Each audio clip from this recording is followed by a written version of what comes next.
People worship the pursuit of provision instead of the provider.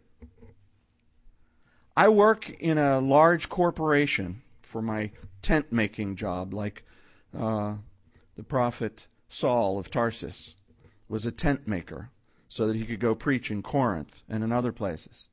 I work for a large corporation, and I see the lives of people who just give themselves over to that totally.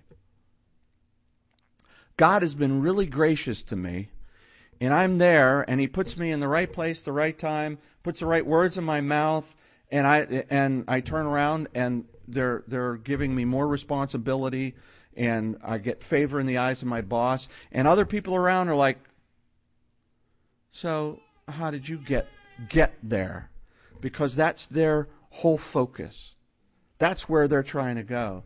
Me, I'm trying to find interesting ways to talk about the Lord Jesus Christ in the midst of a non-religious environment and let people hear the truth, even if they don't realize what they're hearing is the truth of God and is a quote straight from the Bible. I dealt with a situation just a couple weeks ago with an employee who was going through a difficult circumstance with another employee. And I said, you know, there's an ancient saying that says, as much as it is possible, and as much as it is up to you, be at peace with all men. And it was exactly the truth for the situation.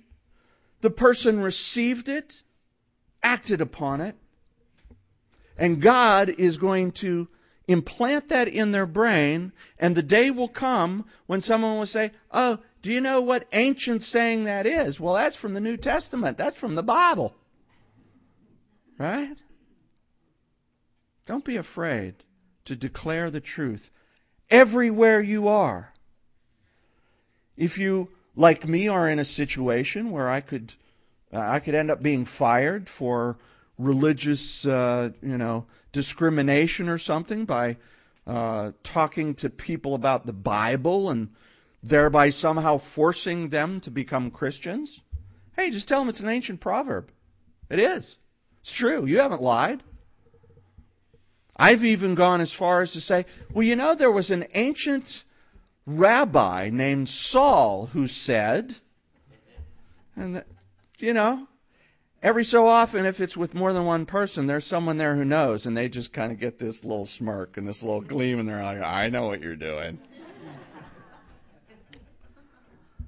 But it's the truth, and it cuts through. But in this world today, we worship money. In America, we worship money. We worship money. Oh, no, Pastor, I don't worship money. Have you ever found yourself saying, well, that guy, he's, is not a Christian, he does all these bad things and everything, but he is rich. Yeah? And those riches will pull him straight to hell and are in the process of that. So why would you add that little tag on to, but he is rich? Man, it's so easy in our culture that we live in. Worships money.